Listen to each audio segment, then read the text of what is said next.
couple extras on your roster. You can have those extra skaters that don't count against the cap. But every roster that is active and dresses in a playoff game must be cap compliant.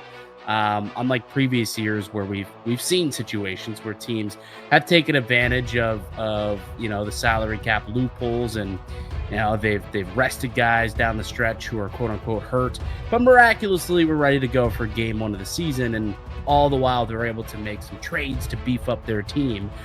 You look at last year with the Florida Panthers, right? Aaron Ekblad is out, and then all of a sudden Matt Tkachuk was out and placed on LTIR. That opened up a lot of cap space for them to go out and get Seth Jones and Brad Marchand. Going forward, that might not be a possibility for teams because every team is going to have to be cap compliant. But what I thought was very interesting, Dave, was that unlike the regular season, where when you make additions at the deadline, you can accrue cap space and gain more of it. That's not a thing in the playoffs. I don't know if you knew that, but when I was reading into this, when I saw the report, and I read this paragraph here, under the new playoff salary cap, however, players' full season salaries will be used to calculate if a team is cap compliant in the postseason, even if they're only on the books for a small portion of the team. So essentially, cap accrual doesn't mean nearly as much as it used to, which, of course, the 1 year the Maple Leafs can accrue cap, they're not going to really be able to utilize it to the full extent because, well, they still will have to be cap compliant come puck drop of the regular season.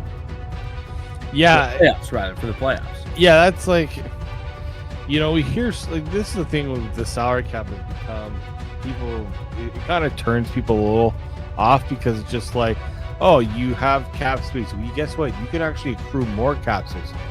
Well, like, how? Like, how does it, like, the whole calculation? I know there's a lot of people that are able to quickly, realize and understand it. But, like, if you're looking at the casual fan that just wants to know, what can my team do?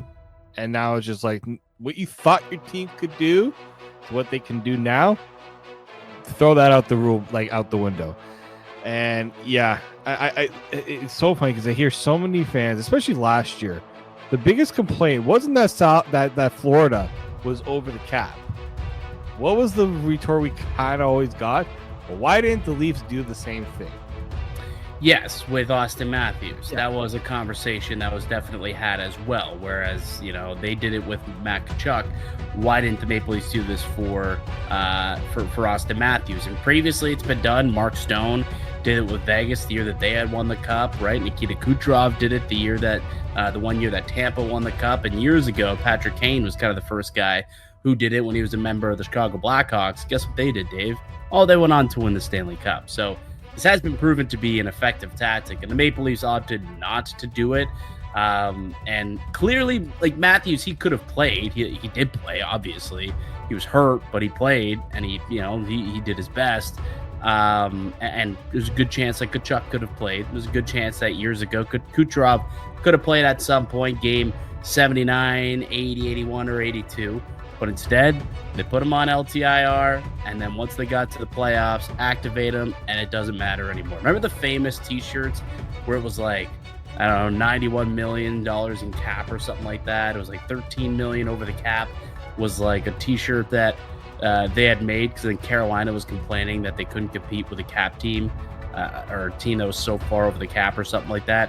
So that's not going to be a thing anymore, essentially, is what we're getting at. Every single team will have to be cap compliant come playoffs, and they're using the full season's cap, so they have full year AAV. So cap accrual not necessarily going to be an overutilized thing like it had been in the past, which I think that's the part where I find it weird that they didn't give them more of a runway in that regards. Because if you're a team like the Leafs where you're hoping we'll go into the season with some cap space, we can accrue more, and then we can make a big ad at the deadline. Now all of a sudden it's like, well, if we make that ad, it's like it's still going to have to be within the cap compliance of the start of the regular season, not the accrued cap space, which is definitely changes things.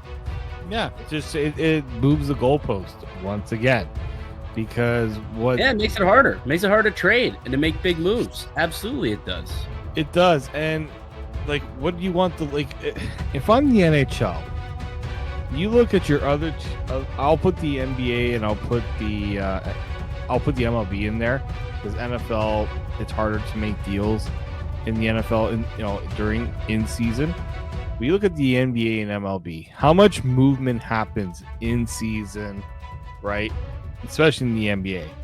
It's because there isn't this idea of, we got to stick to a budget, and now we're going to hold teams to that for the first time in a really long, in a long time. Because how many years we talked about how many teams were over the salary cap?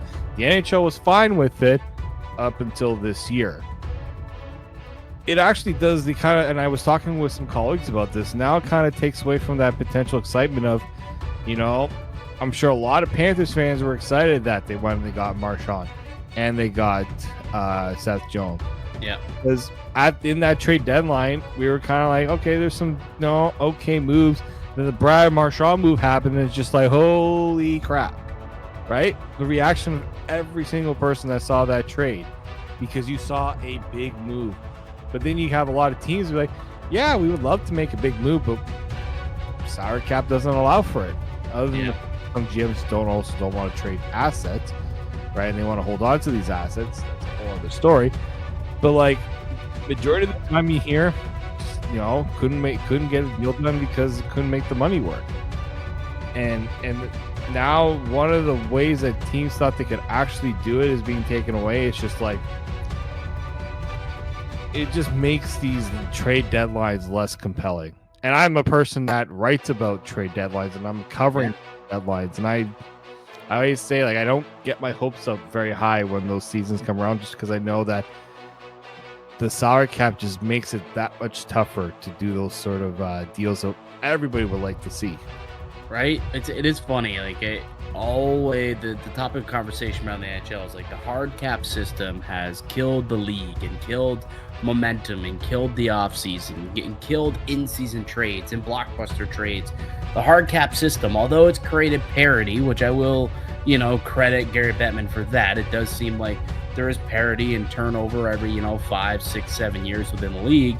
Sure, that was your goal. It's been accomplished, but it's also kind of made your league stale in terms of player movement. Like the NFL, the NBA is insane.